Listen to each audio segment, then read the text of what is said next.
تعبدوا الا ایاہ. زندگی کے سفر میں پہلے سانس سے آخری سانس تک کسی اور کو معبود نہ ماننا، کسی اور کے سامنے سجدہ ریز نہ ہونا، کسی اور سے مشکلات میں مدد نہ مانگنا. تو یا اللہ پھر کس سے مدد مانگیں، کس کی عبادت کریں، کس کے سامنے سر جھکائیں، کس کے سامنے اپنی ضروریات پیش کریں؟ الہ العالمین رب العالمین نے فرمایا وَإِلَٰهُكُمْ إِلَٰهٌ وَاحِدٌ لَا إِلَٰهَ إِلَّا هُوَ. کسی اور کے سامنے سر جھکانے کی اجازت نہیں، کسی اور کی عبادت کی اجازت نہیں. تم سب کا معبود، تم سب کا مسجود، ہر جگہ موجود علام الغیوب، کار ساز و دستگیر، حاجت روا اور مشکل کشا کون ہے؟ ابھی تھوڑی کمی رہ گئی ہے، پھر پوچھوں گا آپ سے، اور مجھے جواب وہ چاہیے جو میرے ابا نے آپ کو سکھایا ہے تمام عمر. صرف اللہ نہیں کہنا، اللہ. ابھی کچھ جواب آئے ہیں صحیح. یہ وہ ذہین طالب علم ہیں جنہوں نے سبق یاد رکھا ہوا ہے، مولانا جمیل صاحب. کچھ ہمارے نوجوان بھی ہیں نا، ان کے لیے ذرا اوپری گل ہے، حالانکہ ہے تو یہی بات ساری، یہ کوئی نئی بات تو ہے نہیں. میرے آقا نے جب فاران کی بلندی پر اعلان فرمایا تھا نا قولوا لا الہ الا اللہ، کہہ دو کائنات میں کوئی کچھ نہیں کر سکتا، سب کچھ کرنے والا کون ہے؟ اس وقت دو گروپ بن گئے تھے. ایک گروپ میں مکہ کی پوری لیڈرشپ موجود تھی جن کا سرغنہ تھا ابو جہل. ان میں مرد بھی تھے، عورتیں بھی تھیں، بوڑھے بھی تھے، جوان بھی تھے. وہ سب کہتے تھے نانا محمد، اللہ ہی نہیں کرتا، اللہ بھی کرتا ہے، بت بھی کرتے ہیں، سورج بھی کرتا ہے، آگ بھی کرتی ہے. اور ایک طرف کھڑا تھا تنہا ابو بکر صدیق. اس نے کہا میرے آقا جو تو نے کہہ دیا میں نے مان لیا، کائنات میں کوئی کچھ نہیں کرتا، سب کچھ کرنے والا کون ہے؟ میں چاہتا ہوں کہروڑ پکا کے روشن ضمیروں، آج میں تمہیں ابو بکر کی غلامی میں لے آؤں. آج ہم مہر لگا دیں کہ ہمارا ابو جہل اور اس کی لیڈرشپ سے کوئی تعلق نہیں، ہماری ساری غلامی ابو بکر صدیق کے لیے ہے انشاءاللہ. اس لیے کیا کہنا ہے؟ اللہ ہی کہنا، اور ہی میں جوان بن کے دکھانا، بوڑھے نہ ہو جانا، کمپرومائز نہ کرنا، لئی تو لعل سے کام نہ لینا، اگر مگر نہ کرنا کہ کہیں وہ نہ ناراض ہو جائے، کہیں وہ نہ ناراض ہو جائے. بس ایک کو خوش کرنے کے جذبے سے کہنا ہے اللہ. رب العالمین نے فرمایا قضا ربک الا تعبدوا الا ایاہ. کوئی نہیں معبود، کوئی نہیں مسجود، کوئی نہیں ہر جگہ موجود، کوئی نہیں کارساز، کوئی نہیں دستگیر، کوئی نہیں عزت دینے والا، کوئی نہیں بیماریاں دور کرنے والا، کوئی نہیں اولاد عطا کرنے والا، کوئی نہیں زندگی موت کا فیصلہ فرمانے والا الا ایاہ. معبود کون؟ مسجود کون؟ ہر جگہ موجود کون؟ علام الغیوب کون؟ کارساز و دستگیر کون؟ حاجت روا کون؟ اور کہروڑ پکے والو ذرا ڈر کے بتاؤ نا کہ مشکل کشا کون؟ ڈرتے نہیں گئے؟ کوئی سیاسی جواب تو نہیں دے رہے ہو؟ پکی گل ہے نا، مشکل کشا کون ہے؟ رب العالمین کے سوا کوئی اور ہو بھی نہیں سکتا. رب کعبہ کی قسم ہمارے اللہ جیسا کوئی ہے ہی نہیں نا. وہ خود کہتا ہے لیس کمثلہ شیء. کاف آتا ہے صفات میں تشبیہ کے لیے اور مثل آتا ہے ذات میں تشبیہ کے لیے. رب العالمین نے فرمایا غور سے سن لو، ساری کائنات کے انسان سن لیں، نہ اللہ کی ذات میں اس کا کوئی شریک ہے، نہ اس کی صفات میں کوئی اس کا شریک ہے. وہ اپنی ذات میں بھی تنہا اور یکتا، وہ اپنی صفات میں بھی یکتا اور تنہا۔ اس نے خود کہا ہے یا عبادی کلکم ضال الا من ہدیت فاستہدونی اہدکم، میرے بندو تم میں سے کوئی شخص منزل پر نہیں پہنچ سکتا جب تک کہ اللہ کا کرم شامل حال نہ ہو، تو ادھر ادھر بھٹکنے کی ضرورت نہیں، مجھ سے ہدایت مانگا کرو، تمہیں ہدایت دینے والا کون ہے؟ فرمایا یا عبادی کلکم جائع الا من اطعمت فاستطعمونی اطعمکم، اے میرے بندو تم سب کے سب بھوکے ہو، پیاسے ہو، تمہیں ملازمت سے رزق نہیں ملتا، تمہیں کاروبار سے روزی نہیں ملتی، تمہارے والدین تمہارا پیٹ نہیں بھرتے، تمہیں رزق عطا کرنے والا کون ہے؟ تو پھر حرام نہ کمایا کرو، کسی کی زمین پر ناجائز قبضے نہ کیا کرو، اپنی بہنوں اور بیٹیوں کا حق نہ دبایا کرو۔ رب العالمین نے فرمایا اگر رزق میں اضافہ مطلوب ہے، اگر روزی بڑھانا چاہتے ہو فاستطعمونی، ادھر ادھر جانے کی ضرورت نہیں، میرے سامنے جھولی پھیلایا کرو۔ جو یہودیوں کو عطا کر سکتا ہے وہ محمد کے غلاموں کو کیسے محروم کرے؟ رب العالمین نے فرمایا یا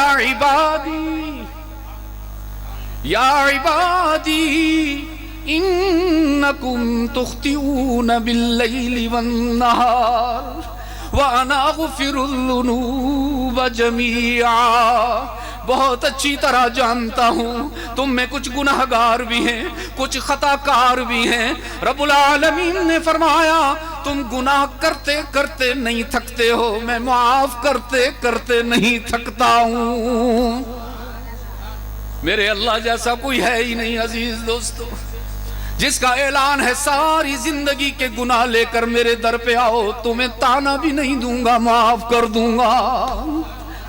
دنیا والے ہماری غلطیوں کا انتظار کرتے ہیں، دنیا والے ہمارے گناہوں پر نظر رکھتے ہیں، ہماری بچے پرچہ دینے جاتے ہیں، خوب محنت کرتے ہیں، پیپر حل کر لینے کے بعد ایگزامینر اور ممتحن، پیپر چیک کرنے والا استاذ لال مار کر اٹھا لیتا ہے، لال، اور بچے کی غلطیوں کو تلاش کرتا ہے، کہاں میرے طالب علم نے غلطی کی ہے، جہاں غلطی نظر آتی ہے وہاں پر لال سرکل کر دیتا ہے، لال نشان لگا دیتا ہے، پھر اس بچے کے نمبر کاٹتا ہے، پھر نتیجہ باہر بورڈ پر لگا کر بچے کی عزت میں کمی کر دیتا ہے۔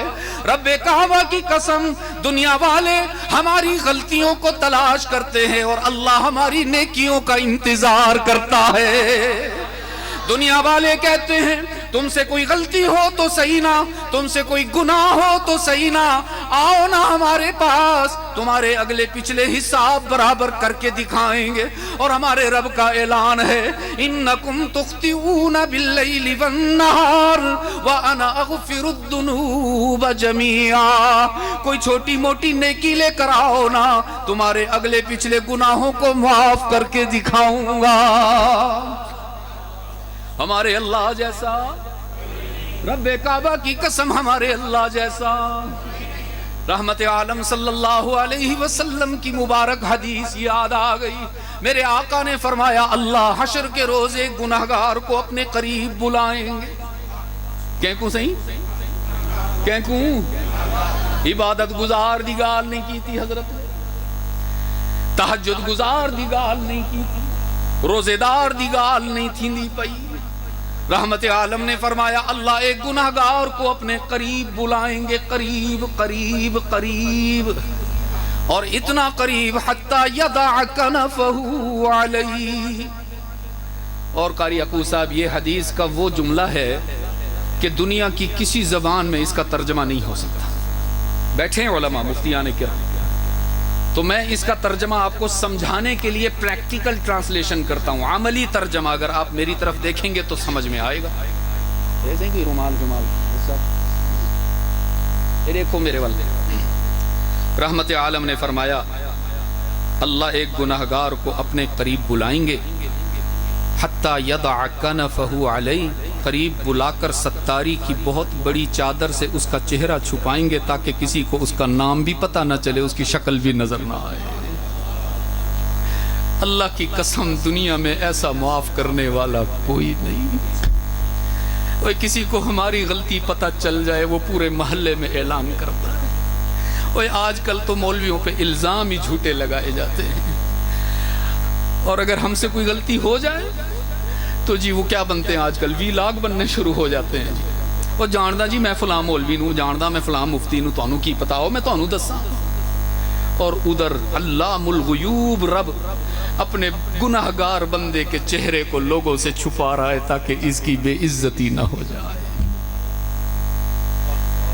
رحمت عالم صلی اللہ علیہ وسلم نے فرمایا اللہ گناہگار کو قریب بلائیں گے حتی یضع کنفہ علیہ، اس پر ستاری کی چادر تان دیں گے، پھر اس سے سرگوشی فرمائیں گے اتعرف ذنب کذا اتعرف ذنب کذا، ہاں میرے بندے کچھ یاد ہے نا دنیا میں کیا کرتوت کر کے آیا ہے، فلاں گناہ بھی میں نے تیرا ریکارڈ کیا ہوا ہے، فلاں موقع پر تو نے میری نافرمانی کی تھی، فلاں موقع پر تو نے میرا حکم توڑ دیا تھا۔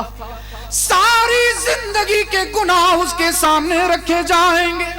رحمت عالم صلی اللہ علیہ وسلم نے فرمایا وہ گناہگار اللہ کے حضور شرمسار ہوگا، مجرموں کی طرح سر جھکا کر ہاتھ باندھ کے کھڑا ہوگا اور عرض کرے گا الہ العالمین، انکار کی تو گنجائش ہی نہیں ہے، سارے خطا تسلیم کرتا ہوں، سارے گناہوں کا اقرار کرتا ہوں الہ العالمین۔ میں تو سمجھتا تھا میں نے دنیا والوں سے گناہوں کو چھپا لیا تو اللہ سے بھی چھپ گئے ہوں گے، میں تو سوچتا تھا میری اولاد کو نہیں پتا میں نے کیا گناہ کیے، شاید اللہ کو بھی پتا نہ چلا ہوگا۔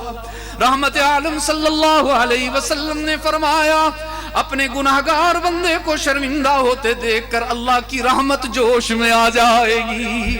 حق تعالی فرمائیں گے سترتها علیک فی الدنیا، میرے بندے دنیا میں میرا کرم تیرے شامل حال رہا، تو گناہ کیا کرتا تھا میں تیرے گناہوں کو لوگوں سے چھپا دیا کرتا تھا، تو اپنے ماں باپ کے سامنے بھی معزز بن کے رہتا، تو اپنی بہنوں کے سامنے بھی سینہ چوڑا کر کے چلتا، تو اہل محلہ کے سامنے بھی نمازی اور حاجی کہلاتا، تو اپنی اولاد کے سامنے بھی متقی بن کے رہتا۔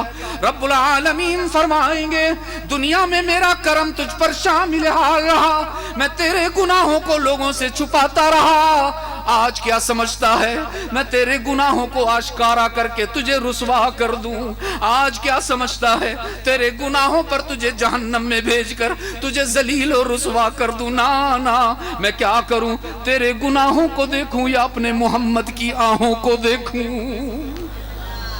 جس نے ساری رات سجدے میں گزاری ہے۔ حضرت عائشہ فرماتی ہیں ایک رات میرے آقا نے طویل سجدہ فرمایا، لمبا سجدہ فرمایا، فرماتی ہے میں گھبرا گئی کہیں میرے آقا سجدے کی حالت میں انتقال نہ فرما گئے ہوں، میں دوڑتی ہوئی آئی اور سجدے کی حالت میں اپنے محبوب کی ایڑی پر ہاتھ رکھا، ایڑی گرم محسوس ہوئی تو مطمئن ہو گئی کہ الحمدللہ میرا نبی حیات ہے۔ فرماتی ہے میرے دل میں آیا ذرا جا کر دیکھوں تو صحیح نا میرے آقا سجدے میں اللہ سے کیا راز و نیاز کر رہے ہیں، اپنے لیے کچھ مانگ رہے ہیں، اولاد کے لیے کچھ مانگ رہے ہیں، اہل بیت کے لیے کچھ مانگ رہے ہیں، اصحاب کے لیے کچھ مانگ رہے ہیں۔ فرماتی ہے میں قریب گئی جہاں میرے آقا کا سجدے میں سر تھا، میں نے کان لگایا تو مجھے کوئی اور آواز نہ سنائی دی، دیر تک میں سنتی رہی، میرے نبی کی زبان پر ایک ہی بات تھی اللہم اغفر لی امتی۔ الہ العالمین نہ اپنی ذات کے لیے کچھ مانگتا ہوں نہ اصحاب کے لیے کچھ مانگتا ہوں، ساری رات سجدے میں گزار کے رب کعبہ کی قسم ہمارے نبی نے ہم جیسے گناہگاروں کے لیے اللہ کی رحمت مانگی ہے۔ اور میں بخاری کی وہ روایت جب تک نہ سناؤں نہ تو مجھے سکون ہی نہیں ملتا، میں کئی سال سے سناتا ہوں اور یقین فرمائیے میں اس کے بغیر رہ نہیں سکتا۔ قاری یعقوب صاحب میں کہتا ہوں دوستوں سے علماء کو اپنی دینی خدمات پر بڑا مان ہوتا ہوگا، کچھ علماء کے ماشاءاللہ عمریں انگنت ہوتے ہیں، لوگوں کو اپنے اپنے نیک اعمال پہ مان ہوتا ہوگا، اللہ کی قسم نہ میرے پاس کوئی سجدہ ہے تو نہ روزہ ہے نہ کوئی صدقہ ہے، کوئی عمل نہیں ہے جس پر ناز کر سکوں کہ یہ میری بخشش کا بہانہ بن جائے۔ لیکن یہ جو بخاری کی روایت میں آپ کو سنانے لگا ہوں، اس پر مجھے یقین ہے کہ اگر اللہ نے مجھے جنت عطا فرمائی تو بخاری کی اس روایت پر عطا فرمائے گا، جس میں رحمت عالم صلی اللہ علیہ وسلم نے صحابہ سے فرمایا ان لکل نبی دعوہ، آؤ میرے صحابہ